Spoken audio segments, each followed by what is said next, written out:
राधे राधे, जय श्री कृष्णा। मैं सीमा सिंह आप सभी धर्म प्रेमियों का स्वागत करती हूँ। आज मैं आपको संतान सप्तमी की एक पौराणिक और प्राचीन कहानी सुनाने जा रही हूँ।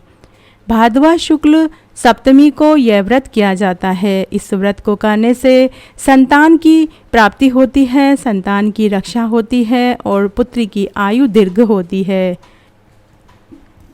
एक बार माता देवकी और पिता वासुदेव ने लोमेश ऋषि की बहुत सेवा की, जिससे लोमेश ऋषि प्रसन्न हो गए और उन्होंने उनको उनके असमय मरे हुए बालकों के पुत्र शोक से मुक्त होने के लिए और देवकी की संतान को दीर्घ आयु प्रदान करने के लिए एक व्रत बताया।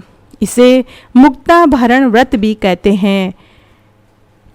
तब माता देवकी और वासुदेव ने लोमेश ऋषि से अपने सभी पुत्रों के शोक के निवारण का उपाय पूछा। तब लोमेश ऋषि ने उन्हें उनके असमय मरे हुए पुत्र के दुख को दूर करने का एक व्रत बताया। लोमेश ऋषि ने कहा कि इस व्रत को करने से तुम्हारे पुत्र शोक दूर होगा और तुम्हें पुनः पुत्र की प्राप्ति होगी और तुम्हारा यह पुत्र असमय नहीं मरेगा। तब लोमेश ऋषि ने माता देवकी और पिता वासुदेव से कहा कि यह व्रत राजा नहुष की रानी चंद्रमुखी ने भी किया था। तब देवकी ने कहा कि मुझे इस व्रत की पूरी विधि बताइए और रानी चंद्रमुखी की वह कथा भी सुनाइए। तब लोमेश ऋषि ने माता देवकी और वासुदेव को यह कहानी सुनाई थी। आइए अब हम यह कहानी सुनते हैं। लोमेश ऋषि ने यह कहानी माता देवकी और पिता वासुदेव को सुनाई। वह इस तरह है। अयोध्या के प्रतापी राजा का नाम नहुष था। उसी अयोध्या नगर में एक ब्राह्मण भी रहता था। उसका नाम विष्णुदत्त था और उसकी पत्नी का नाम रूपमती था। रानी चंद्रमुखी का रूपमती से विशेष स्नेह था। वो दोनों परम सखी थी।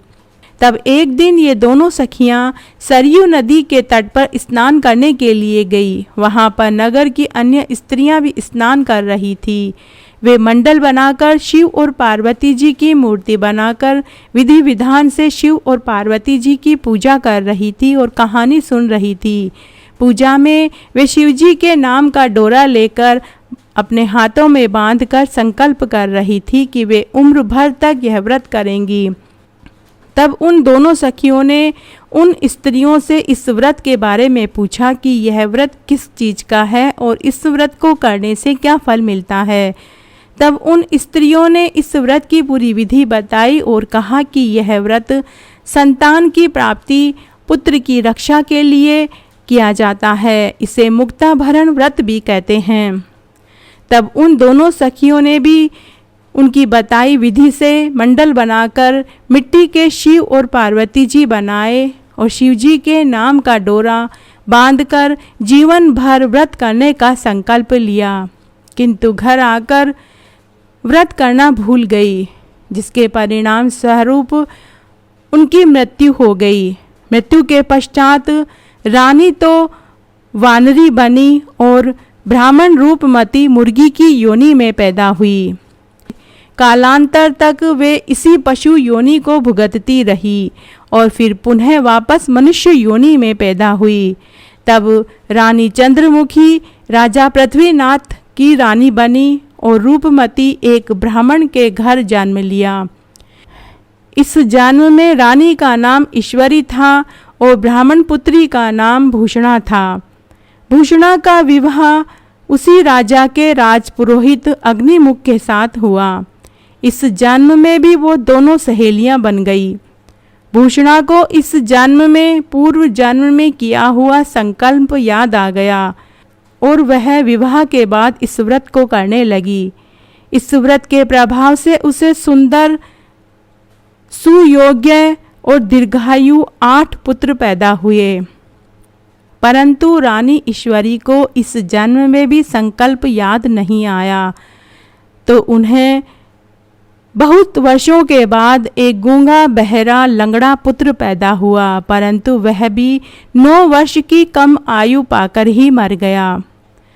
रानी के पुत्र का शोक प्रकट करने के लिए उनकी सखी भूषणा महल में रानी से मिलने आई। जब रानी को पता लगा कि उसकी सहेली के 8 पुत्र हैं तो उसे बहुत ईर्ष्या हुई। रानी ने अपने मन को बहुत समझाया, लेकिन मनुष्य मन होता है वह दूसरों को देखकर ईर्ष्या करता ही है। तब एक दिन उसने भूषणा के बच्चों को भोजन के लिए आमंत्रित किया और भोजन में जहर मिलाकर खिला दिया, किंतु इस व्रत के प्रभाव से बच्चों का बाल भी बांका नहीं हुआ। जब रानी को पता लगा तो उसकी जलन और भी बढ़ गई।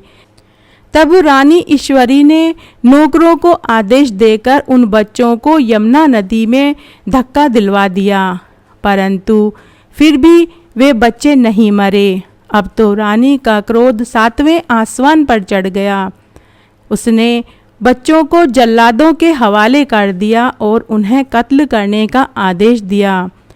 जल्लादों ने कई बार कत्ल किया, परंतु हर बार वे बच्चे बच गए। जब रानी को इस बात का पता लगा कि जल्लादों ने 7 बार बच्चों को काटने की कोशिश करी लेकिन हर बार बच्चे बच गए, तो वह अपना क्रोध और ईर्ष्या को भूल गई और उसने भूषणा को महल में बुलवाया और उससे पूछा कि क्या तुम कोई जादूगरनी हो? कौन से कामन करती हो? क्या जंतर मंतर करती हो? कौन से तप और व्रत करती हो? मैंने तुम्हारे बच्चों को कई बार मरवाया, लेकिन वे हर बार जिंदा बच गए।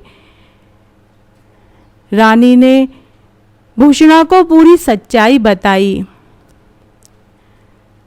तब भूषणा ने रानी से कहा कि पूर्व जन्म का पूरा वृतांत कहकर सुनाया कि पूर्व जन्म में आप अयोध्या नरेश नहुष की रानी चंद्रमुखी थी और मैं एक ब्राह्मण की पत्नी रूपमती थी।